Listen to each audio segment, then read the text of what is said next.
Hello and welcome to Salford Now. I'm Jack Holmes. And I'm Lois James. Here's what's coming up on today's programme. How are the elderly coping with the cold weather? We hear how one pensioner had to buy a hot water bottle for the first time in years to try and stay warm.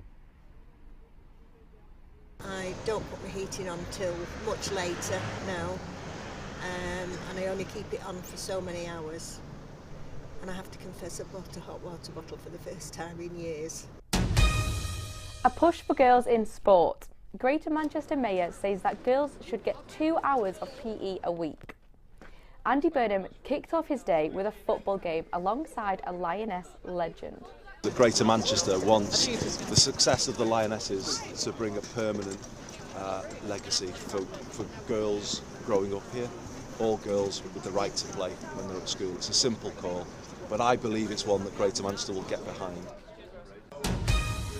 And we'll be talking to one of the people being thanked by veterans. He opened a new cafe that celebrates servicemen and women. More on that in the programme later. I could go and knock on their door and attack. I couldn't go and do that to anybody in Surrey Street. They would probably, if it was real, they wouldn't answer the blooming door.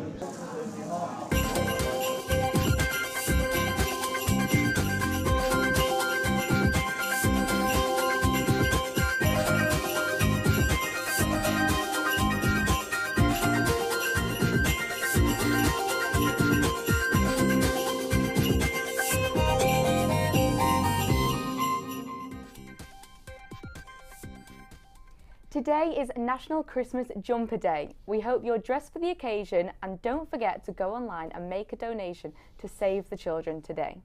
Now, on to your top story, the frosty weather. Temperatures in Salford hit -4 last night, which might make you want to layer up with 2 Christmas jumpers instead. Unfortunately, with gas and energy prices booming, the reality for some elderly people relying on their pension alone is that turning on the heating simply isn't an option. Liz Thieker reports. Frosted leaves and streets capture the beauty of the winter months, but for some people this is just another sign of the challenging cold weather to come. Put my fire on, I put my heating on for about an hour a day, so that's all I can do. Because of the cost of living crisis, many people, especially those over 65, are having to take extra steps to stay warm and save money. Not filling the kettle as much and washing the pots once a day at night. That's saving things. I don't put my heating on till much later now, and I only keep it on for so many hours. And I have to confess, I bought a hot water bottle for the first time in years. The government offers schemes to help people with energy bills during winter. If you were born before the 25th of September 1956, you can claim a winter fuel payment of between £100 and £300. However, not everyone has access to these, so community leaders are coming together to provide warm hubs, food banks and hot meals to all. The appropriate response for churches to say you're all welcome and here we are, we've got warm spaces. Many of our churches are heated during the day, there are people on site, so it makes sense for people to come along and take advantage of what's already a warm space. But like I say, I live in a good community and you know, they do look after us all. And with temperatures continuing to drop, these services are essential. Liz Thieker, Salford Now. Some food for thought there as we go into these winter months, I guess. We'll be getting a full weather forecast later in the programme. Next, football is hot on everyone's mind in a minute, and in just over 48 hours, England will take on France in the World Cup quarter-final. The team are hoping to emulate the success of the Lionesses in the summer, which was a kickstart for young girls across the country to get involved in the sport. But the England captain might have missed a trick in not inviting Greater Manchester Mayor Andy Burnham to join the team. He was in Media City today with former Lioness goalkeeper Karen Barsley to help promote girls' football. Sam Taylor was there for kick-off. The game of football is quite unsuitable for females. That was the FA's official stance on women's football until 1971. Fast forward 50 years, and 365 million people tuned in to see England beat Germany in the Euros final. After the win, the Lionesses wrote an open letter to the government calling for more access to football for young girls. Soon, Salford will be one of the first places to take on the suggestions. Oh, Karen, in the middle. Oh, rubbish. The way we've decided to take those calls in that letter, particularly the call around all girls growing up in Greater Manchester having the right to play football during 2 hours of PE at school. You start out kind of somewhere regionally and show the impact that you can make in that particular region, so Greater Manchester, for instance. And it serves as, it sets a precedent that if you follow this kind of structure, you get these people involved, this could potentially work. The Euros this year, the women's. I watched it. I watched every match of it, but glad to see her. Yeah, and how did it feel when England won? Oh, I was buzzing. I was in the pub. All my football team was in there. And we all just started screaming when we won. Here in Salford, the win gave attention to long-running schemes that are working to give girls more access to the football pitch. The Lionesses' success has only helped the profile of the game, and the girls have got something to aspire to, which probably wasn't there before. With the help of former Lioness Karen and future Lioness Lexi, Salford is set to change the stigma around women's football. Got to be, I think, really clear that sport is for everybody, football is for everybody, and not have some of these old and quite outdated attitudes still lingering around. Sam Taylor, Salford Now. And now for a look at today's headlines. It was announced that another child in the UK has died from the Strep A infection. That brings the total of deaths of children up to 15. In adults, there have been 47 deaths from the Strep A in England, and experts have urged anyone concerned about symptoms to seek medical advice. December marks Disability History Month, and here in Salford, the Lowry are offering an exclusive new tour. It will examine the theatre's work through the lens of disability. The tour is part of the Lowry's push to increase their number of accessible performances. All around the world. She's becoming a royal rock star. And the highly anticipated, controversial Netflix documentary Harry and Meghan was released today. The first 3 episodes of the 6-part series are now available to watch, and it seems that members of the public are divided. We spoke to people across Salford to see if they plan watching it. Well, my opinion on Harry and Meghan, I couldn't repeat, because I think they're both, the horrible, horrible people just trying to cash in. And all this racism business, that's nonsense as well. The royal family aren't racist, are they? Meghan Markle, I don't think she quite knew what she was getting herself into. So having come here, obviously just to hug somebody and was told, you can't do that, it's not protocol. She was like, what? So there's a lot on their plate. The left, could they have done it better? Yes, they could have. But, you know, I am Team Meghan and Team Harry, unfortunately. I think it's good to hear both sides. You know, you never really hear what really goes on in the royal family. So, yeah, good on him. Let the voices be heard, I say. Next on the programme, a veteran in Salford has said that a new cafe open to honour servicemen and women has given him a sense of community that he hasn't had in years. Abby Titmus went down to Salford Veterans Community Centre for a good old cup of tea and a good old chinwag.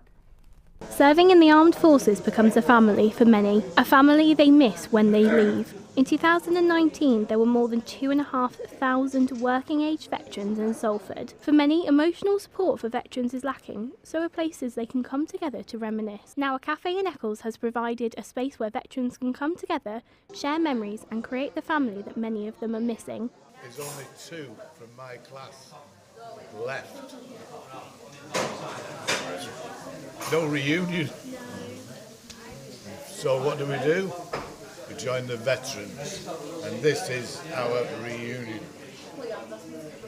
Ernie spent 12 years in the Navy after the Second World War. He's one of the many veterans who came along to the opening day of the cafe. Carolyn and Ernie were brought together over a hot drink and the warmth of some company on a Thursday afternoon. For Carolyn, who is originally from Glasgow, moving away to join the army gave her the chance to meet new people and form friendship. I didn't know anybody, no. But because everybody is coming from all over the country, you become like a family, so you settle in quite Complete well. strangers make a family, don't Yeah. they? Scruff is also a regular at the cafe, providing some fluffy companionship for people visiting, helping people feel at ease when talking about what can sometimes be a challenging and emotional time for them in their lives. And now I'm joined by Carl Blower, one of the managers of Salford Veterans Community Cafe. Thank you for joining us. Now, how did you get involved in sort of being part of the cafe? So I'm a veteran myself, and I was the beat officer, the police officer for Eccles. And I used to go regularly on a Saturday morning to the Breakfast Club at Pendleton Church, and it was sad to see really that the veterans only got together on a Saturday morning, and I wanted to do something where they would interact and come out on a daily basis really, because it was only the Saturday morning that they would get together. And how important is this sense of family that Ernie mentioned in the sort of package there? How important is it for veterans to speak to each other about their experiences whilst they were serving? Well, as Ernie was saying, once you're in the military life never leaves you. It's that sense of camaraderie and everything else. Everyone looks out for each other. And you know, even though we have the banter between the services, it never leaves you. So I go on a reunion with my squadron every year, but sadly, either through ill health, through cancer or suicide, there's always someone missing every year, and we always raise a glass to those that are missing. But I wanted to build something where the community can get involved as well, to aid mental health and well-being as well, just to come in and get that help and support. And you touched on mental health there. Do you think there's enough sort of emotional support for veterans once they leave the armed forces? No, not at all. As soon as you leave the military or anything really, like the services, it's not only for veterans, it's for the services like ambulance, police, nurses, you know, anyone in resource. We're only human at the end of the day, and we just get told to just deal with it. There's no care. You have to self-refer in these kind of situations. So I think there should be a sense or more help. The government need to certainly get involved with the mental health, which is suffering at the moment. That's brilliant. Thank you ever so much for joining us. You're welcome. Thanks for having me. Thank you, Abby. BBC Radio 3 hopes to move 50% of its production to Media City by the end of 2027. Composers and Salford-based artists are overjoyed with this news. Megan Bond reports.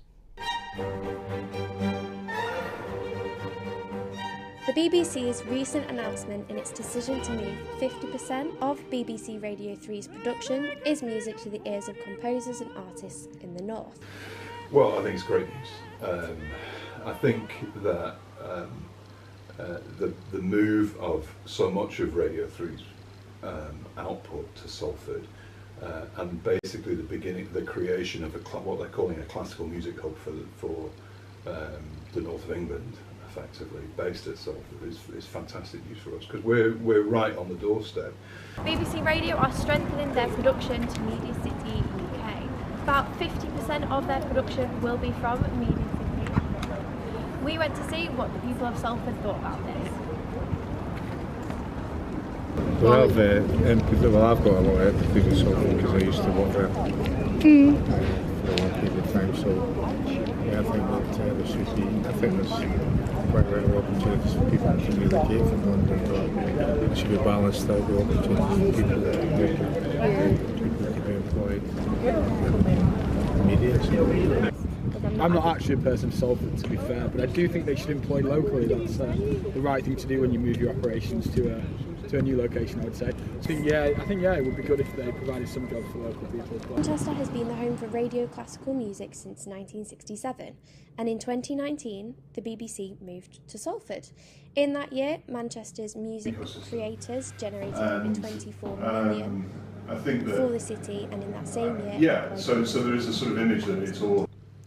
Alan Williams, composer and writer of contemporary music and culture, and Salford University Professor of Collaborative Composition, is optimistic and tuneful of the opportunities this brings for Salford students and talent. When you look at the amount of activity and the amount of money that's been invested in classical music in London compared to the rest of the country, it's absolutely dwarfed. So this is a small actually, in the context, there's actually a small shift of resources out of London, but it's going to make a big difference here.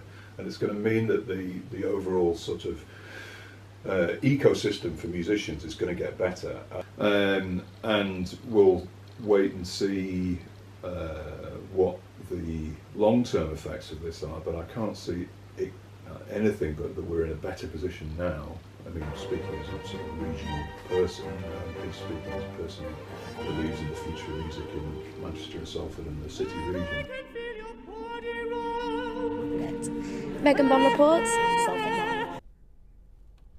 Now, if we can take you back to the first months of lockdown when we were just limited to one walk a day.